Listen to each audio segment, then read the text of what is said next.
Good morning, dear parents and students. I am Shailin, the same teacher of class 12 Orchid of your ward welcomes you. Today's date is April 20, 2020. That is Monday. Today's topic I am going to teach is Henry Fayol's principle. Last time you understood scalar chain principle which is discovered by Henry Fayol. So these are also the principles of management which are discovered by Henry Fayol. So Henry Fayol के ये principles हैं. Henry Fayol ने 14 principle discover करे जो business की growth के लिए उनकी इंपॉर्टेंस काफी ज्यादा है. सो वन बाय वन करके आज हम इसको अंडरस्टैंड करेंगे. आज हमने हेनरी फ्योल के 4 प्रिंसिपल्स लिए हैं जो कि आप बोर्ड में रीड कर रहे होंगे. First is division of work, second is unity of command, and third is authority and responsibility, and fourth is aspect de corps. So these are the principles which are discovered by Henry Fayol. So one by one करके इसको understand करेंगे. जैसे कि ये principal दे रखे हैं आप board पे देख रहे हैं. First is division of work.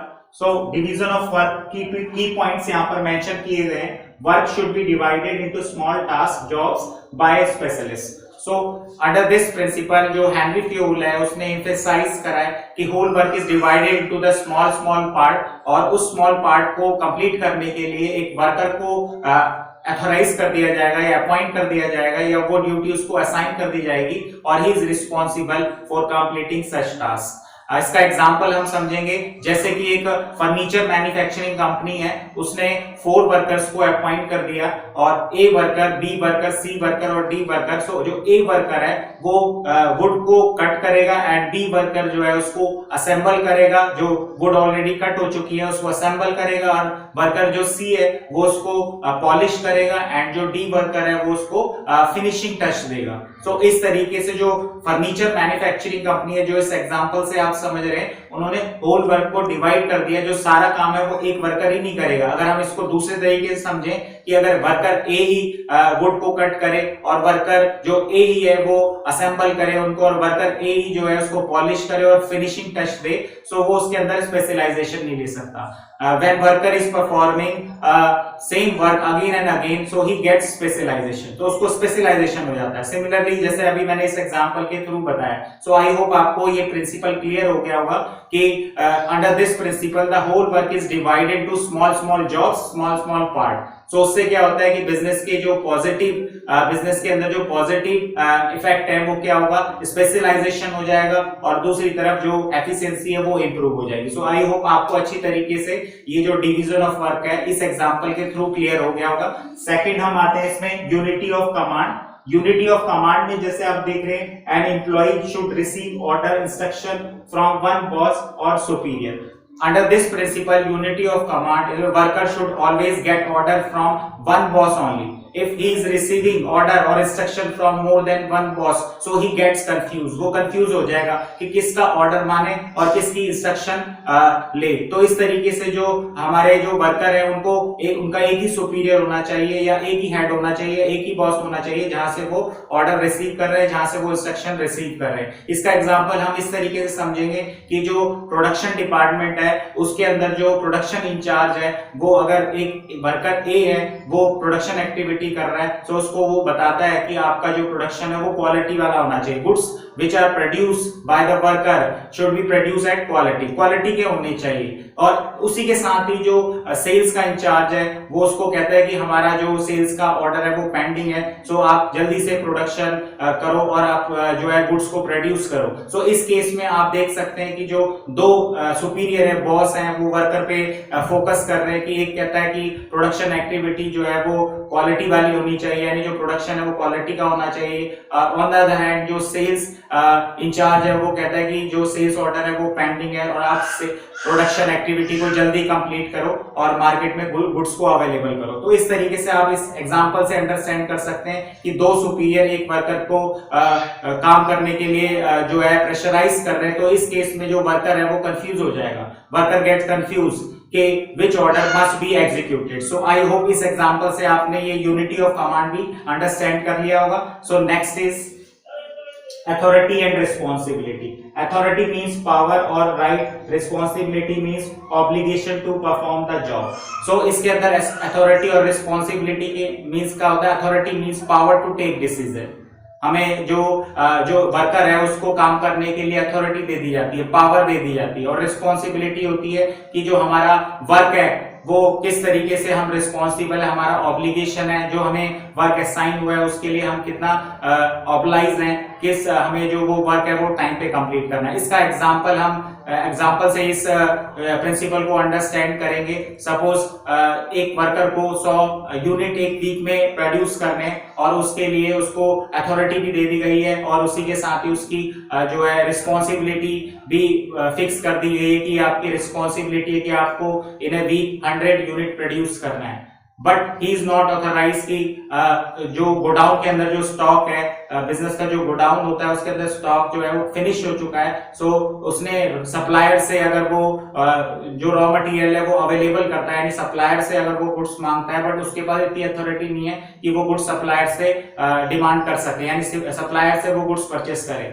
सो इसीलिए जो है मैंने इस प्रिंसिपल में कहा है कि अथॉरिटी उसके पास होनी चाहिए, जो वर्कर जिसको वर्क असाइन किया गया उसके पास अथॉरिटी भी होनी चाहिए, और उसके साथ ही जो उसकी रिस्पॉन्सिबिलिटी है कि he is responsible for completing such task. So यहाँ पर क्या है, अथॉरिटी और रिस्पॉन्सिबिलिटी के बीच बैलेंस होना चाहिए, एक्सेस अथॉरिटी भी नहीं होनी चाहिए और एक्सेस रिस्पॉन्सिबिलिटी भी नहीं होनी चाहिए। तो रिस्पॉन्सिबिलिटी और अथॉरिटी के बीच बैलेंस होना चाहिए, जैसा कि अभी आपने इस एग्जांपल के थ्रू अंडरस्टैंड करा कि जो worker is not authorise for purchase raw material from the supplier, supplier से वो रॉ मटेरियल खरीदने के लिए उसके पास इतनी अथॉरिटी नहीं थी, और इवन उसका जो बिजनेस के अंदर जो गोडाउन है उसमें भी स्टॉक या रॉ मटेरियल फिनिश हो गया था, बट उसके पास सप्लायर से जो रॉ मटेरियल खरीदने की जो अथॉरिटी है, पावर है, वो नहीं दी गई थी। इस वजह से वो अपना जो वर्क है वो कंप्लीट नहीं कर पाया, तो इसलिए ही इज नॉट ब्लेम कि उसने अपना वर्क कंप्लीट नहीं करा तो उसके लिए वो रिस्पॉन्सिबल नहीं है। तो यहाँ पर ये बताया जा रहा है कि जो रिस्पॉन्सिबिलिटी और अथॉरिटी है उसके बीच बैलेंस होना चाहिए। इन केस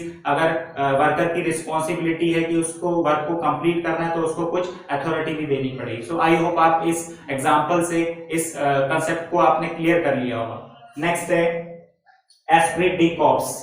इसके अंदर देखिए, जैसे आप बोर्ड पे रीड कर रहे हैं, need for team work spirit of unity and harmony. तो एस्प्रिट डी कॉर्प्स के अंदर इस प्रिंसिपल के अंदर ये मेंशन किया गया है कि हमेशा जो है टीम स्पिरिट होनी चाहिए, यानी एक कोऑपरेशन के साथ काम किया जाना है, यानी बिजनेस का जो वर्क होगा या बिजनेस के जो भी ऑब्जेक्टिव्स हैं या गोल सेट हैं, तो उसमें जो है टीम एफर्ट्स, म्यूचुअल अंडरस्टैंडिंग के साथ काम होगा, कोऑर्डिनेशन एंड कोऑपरेशन के साथ होगा, एक सेंस ऑफ बिलोंगिंगनेस होनी चाहिए। अगर ऐसा नहीं होगा तो जो कंपनी अपने जो कॉमन गोल्स हैं उनको अचीव करने में या टारगेट अचीव करने में फेल हो जाएगी। इसका एग्जांपल हम दे सकते हैं कि सपोज यहाँ पर 10 वर्कर्स हैं, उनको 100 unit in a week produce करने, और इन केस अगर 2 वर्कर्स जो है वो अगर सिक हो जाते हैं और दे गेट हॉस्पिटलाइज, और वो जो है हॉस्पिटल में चले जाते हैं क्योंकि वो सिक थे, तो जिस वजह से उनका टारगेट जो है, जो उन्होंने प्रोडक्शन देना था वो कंप्लीट नहीं हो पाया, तो इस केस में जो रेस्ट वर्कर हैं वो उनका जो वर्क है, उनका टारगेट है वो अचीव करने की कोशिश करेंगे। मतलब इंडिविजुअल एफर्ट्स नहीं होने चाहिए, यहाँ पर एक टीम एफर्ट्स हैं, या टीम स्पिरिट के साथ काम करेंगे। ये नहीं सोचा जाएगा कि जो 2 वर्कर हैं जो सिक हो गए हैं, जिनका काम कंप्लीट नहीं हुआ, तो वो उनका काम है। तो यहाँ पर एक टीम एफर्ट्स होगा या टीम स्पिरिट के साथ काम करा जाएगा, म्यूचुअल अंडरस्टैंडिंग के साथ काम करा जाएगा। सो उनका काम भी उन जो रेस्ट 8 वर्कर्स है उस पर डिवाइड हो जाएगा। सो एस्पिरिट डी कॉज पे ये बताया गया है कि हमें एक टीम एफर्ट्स देने, ना कि इंडिविजुअल एफर्ट्स देने। जैसे कि यहाँ पर एक पहले भी मैंने एग्जांपल दिया कि ऑल मैनेजर्स जो है वो उन्हें ये वर्ड यूज करने चाहिए, we are doing this work, not I am doing this work, because यहाँ पर टीम एफर्ट्स है, म्यूचुअल कोऑपरेशन है, ना कि इंडिविजुअल एफर्ट्स है। Fifth is centralization and decentralization. Under this principle, centralization means power for taking decision remains in the hand of top management. Top management के पास authority होती है, पावर होता है, किस तरीके से वो प्लान्स बनाता है, ऑब्जेक्टिव को सेट करता है, एंड डिफरेंट स्ट्रेटेजी जो है वो उसका फ्रेमवर्क करता है, पॉलिसी का फ्रेमवर्क करता है। तो ये सारे जो पावर्स हैं या अथॉरिटी है टॉप मैनेजमेंट के पास होती है। डिसेंट्रलाइजेशन जिसे हम कहते हैं कि डिस्ट्रीब्यूशन ऑफ पावर और authority in every level of management. कई बार जो टॉप मैनेजमेंट के लोग हैं वो कुछ अथॉरिटी और पावर मिडिल मैनेजमेंट या लोअर लेवल मैनेजमेंट, जिसको हम सुपरवाइजिंग लेवल ऑफ मैनेजमेंट कहते हैं, उनको डिस्ट्रीब्यूट कर देते हैं। It is called decentralisation decentralisation और डेलीगेशन ऑफ अथॉरिटी, इसको डेलीगेशन ऑफ अथॉरिटी भी कहा जाता है। ये यहाँ पर जो ऑर्गेनाइजेशन है उसके अंदर सेंट्रलाइजेशन भी होना चाहिए और डिसेंट्रलाइजेशन भी होना चाहिए। There should be a balance between centralisation and decentralisation. दोनों के किसी भी ऑर्गेनाइजेशन के अंदर सेंट्रलाइजेशन भी होना चाहिए और डिसेंट्रलाइजेशन भी होना चाहिए। कंप्लीट सेंट्रलाइजेशन नहीं होना चाहिए और कंप्लीट डिसेंट्रलाइजेशन भी नहीं होना चाहिए। दैट मींस इसके बीच में एक बैलेंस है, जो कि एक बैलेंस होगा सेंट्रलाइजेशन एंड डिसेंट्रलाइजेशन। किसी भी ऑर्गेनाइजेशन के अंदर जो सेंट्रलाइजेशन और डिसेंट्रलाइजेशन का एक कॉम्बिनेशन होना चाहिए, जैसे कि ये लिखा हुआ है proper combination of centralisation and decentralisation. So I hope आप इस प्रिंसिपल को या इसके कंसेप्ट को अंडरस्टैंड कर रहे होंगे। किसी भी ऑर्गेनाइजेशन में अगर वो स्मॉल ऑर्गेनाइजेशन है तो वहां पर कंप्लीट सेंट्रलाइजेशन होता है, क्योंकि ज्यादा हमें एक्टिविटीज को नहीं परफॉर्म करना होता, कि जो बिजनेस का स्केल ऑफ ऑपरेशन है वो स्मॉल होता है। But as far as large scale of business, जहां पर बिजनेस का स्केल ज्यादा बड़ा है, वहां पर हमें सेंट्रलाइजेशन और डिसेंट्रलाइजेशन दोनों के बीच में बैलेंस रखना जरूरी होता है। तो आई होप आपने इस प्रिंसिपल को अच्छी तरीके से अंडरस्टैंड कर लिया होगा। Next is remuneration of employees. So remuneration means, जैसे कि आप बोर्ड में देख सकते हैं, फेयर और adequate salary to employees. Remuneration means companies providing fair remuneration to employees. And employees, we are not talking about top management को ज्यादा सैलरी मिलनी चाहिए, मिडिल मैनेजमेंट को ज्यादा सैलरी मिलनी चाहिए, लोअर लेवल को ज्यादा सैलरी मिलनी चाहिए, कम सैलरी मिलनी चाहिए। बट यहाँ पर जो रेमुनरेशन टू एम्प्लॉइज में कहा गया है कि चाहे जो एम्प्लॉय है वो वर्क कर रहे हैं तो उनको ज्यादा से अगर सेटिस्फेक्शन होगी जब उन्हें सफिशिएंट सैलरी मिलेगी। So when sufficient salary is providing by the company to employees, तो वो दे गेट मोटिवेटेड, तो उन्हें मोटिवेशन मिलेगा, एक सेटिस्फेक्शन मिलेगी। सो इस प्रिंसिपल के अंदर बताया गया है कि जो रेमुनरेशन है वो उनकी क्वालिफिकेशन के हिसाब से, एक्सपीरियंस के हिसाब से और उनकी कैपेबिलिटी के हिसाब से फिक्स होगा, जो कि एक सफिशिएंट रेमुनरेशन कंपनी प्रोवाइड करेगी। अगर ऐसा कंपनी करती है तो जो एम्प्लॉय विल गेट मोटिवेटेड और more satisfied in the organisation. So I hope आपको ये कंसेप्ट भी क्लियर हो गया होगा कि इन केस अगर sufficient salaries provided to the employees, so वो काफी लंबे टाइम तक, लॉन्ग टर्म तक उस बिजनेस के साथ जुड़े रहेंगे, उस ऑर्गेनाइजेशन के साथ जुड़े रहेंगे और ऑर्गेनाइजेशन को भी बेनिफिट होगा और कंपनी के जो एम्प्लॉइज है उनको भी बेनिफिट होगा। सो आई होप आपको ये जो प्रिंसिपल है वो अंडरस्टैंड हो गया होगा कि रेमुनरेशन ऑफ एम्प्लॉइज में, जैसे कि आप बोर्ड में भी देख रहे, रीड कर रहे हैं, फेयर और adequate salary to employees. That means sufficient salary और remuneration is provided to employees by the company. So next आपका आता है स्टेबिलिटी ऑफ पर्सनल। जैसे कि आप स्टेबिलिटी ऑफ पर्सनल जो एक प्रिंसिपल है जो कि हेनरी फ्यूल ने डिस्कवर करा है, इसके आगे आप देख सकते हैं, avoid frequent turnover and rotation of employees. So in the organisation, जो ज्यादातर फ्यूल ने जो इंसिस्ट करा है कि ऑर्गेनाइजेशन के अंदर जो एम्प्लॉय है, टर्नओवर है या जो स्टाफ है, तो उनमें जो है फ्रीक्वेंटली जो है टर्मिनेशन नहीं होना चाहिए या उनकी जो रोटेशन नहीं होना चाहिए, क्योंकि अगर एक एम्प्लॉय जो है लगातार लंबे टाइम तक बिजनेस के अंदर काम करता है तो उसको ज्यादा सेटिस्फेक्शन मिलती है और वो अपने पूरे एफर्ट्स के साथ बिजनेस के साथ काम करता है। और इवन अगर कोई एक जो एम्प्लॉय है वो ज्यादा लंबे टाइम तक स्टेबल है बिजनेस के साथ, तो उसको पता होता है कि क्या काम करना है, कैसे करना है, क्योंकि उसको ट्रेनिंग प्रोवाइड करी होती है, तो उसको पूरी तरीके से अवेयर होता है कि किस तरीके से हमने अपने काम में बेस्ट देना है और एफिशिएंट बनना है। सो इस प्रिंसिपल में ये कहा गया है कि स्टेबिलिटी ऑफ पर्सनल, अगर किसी ऑर्गेनाइजेशन के अंदर बार बार जो एम्प्लॉय है वो रोटेट होते हैं और जो उनकी जो टर्नओवर है वो डिक्रीज होती है, यानी टर्मिनेशन होता है उनका, सो बार बार जो है जो एम्प्लॉइज हैं वो अगर चेंज होते रहते हैं तो एक रिक्रूटमेंट कॉस्ट भी आती है, खर्चा भी आता है, जो ऑर्गेनाइजेशन के लिए काफी ज्यादा बड़ा खर्चा होता है, जो कि बाद में जो उसमें लॉस में कन्वर्ट हो सकता है। तो इस तरीके की जो प्रॉब्लम ना है, तो हेनरी फ्यूल ने एक प्रिंसिपल पे एम्फसाइज करा है कि स्टेबिलिटी ऑफ पर्सनल, जैसे कि कहा है कि हमें अवॉइड करना चाहिए, बिजनेस को, ऑर्गेनाइजेशन को अवॉइड करना चाहिए कि जो स्टाफ की मूवमेंट है या उसका टर्मिनेशन है वो रिपीट ना हो, बार बार ना हो, फ्रीक्वेंट में ना हो, और उनकी रोटेशन भी नहीं, इतनी जल्दी नहीं होनी चाहिए, फास्टली नहीं होनी चाहिए, क्विक नहीं होनी चाहिए कि वो बार बार एक काम से दूसरे काम में शिफ्ट होते रहे, क्योंकि अगर वो ऐसा करेंगे तो उनको पता ही लगेगा कि किस तरीके से काम करना है और कैसे करना है, क्योंकि जो ट्रेन एम्प्लॉय होता है जो लंबे टाइम तक उस प्लेस में है जहां पर वो वर्क कर रहा है, तो उसको अवेयर होता है वो कि किस तरीके से काम को करना है और किस तरीके से हमारे जो रिसोर्सेज है उनको यूटिलाइज करना है। सो आई होप आपको अंडरस्टैंड हो गया होगा कि जो स्टेबिलिटी ऑफ पर्सनल है, इस प्रिंसिपल को का जो कंसेप्ट है वो क्या है। लास्ट है इक्विटी।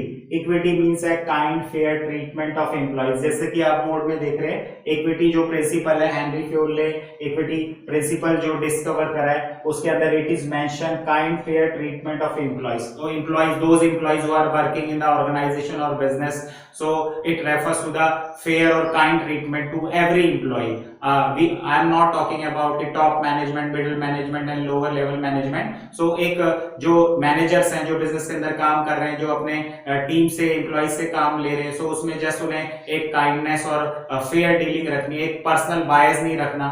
ये जैसे कि होता है कि रिलीजन है या कास्ट है या कोई ग्रेड है या इस तरीके से सैलरी रेम्यूनरेशन का कोई मैटर है, तो इस पे उन्हें एम्फेसाइज नहीं करना। उनको जो कंपनी की जो रूल्स हैं या रेगुलेशन है या जो एम्प्लॉयमेंट का जो एग्रीमेंट है उसके अकॉर्डिंग, जो एक फॉर्मल ऑर्गेनाइजेशन के अंदर होता है, तो उनको उसके अकॉर्डिंग सब एम्प्लॉइज को एक जैसा ट्रीट करना है। सो आई होप आपको ये समझ में आ गया होगा कि इक्विटी के अंदर जो है सारे जो एम्प्लॉइज है उनको एक जैसा ट्रीटमेंट दिया जाएगा। एक मैनेजर होता है जो कि अगर इन केस वो पर्सनल बायस करता है in dealing with the employees in the organisation, so that the all employees will get dissatisfaction, उनको डिससेटिस्फैक्शन हो जाएगी और वो अपना 100% नहीं दे पाएंगे। सो इस इक्विटी जो प्रिंसिपल है इसमें एम्फेसाइज किया गया है कि जो एम्प्लॉय है उनको अगर ज्यादा से ज्यादा तब सेटिस्फैक्शन मिलेगी कि उनको उनके साथ जो है एक डिस्क्रिमिनेशन ना करा जाए, कि इस तरीके से डीलिंग ना करी जाए कि वो एक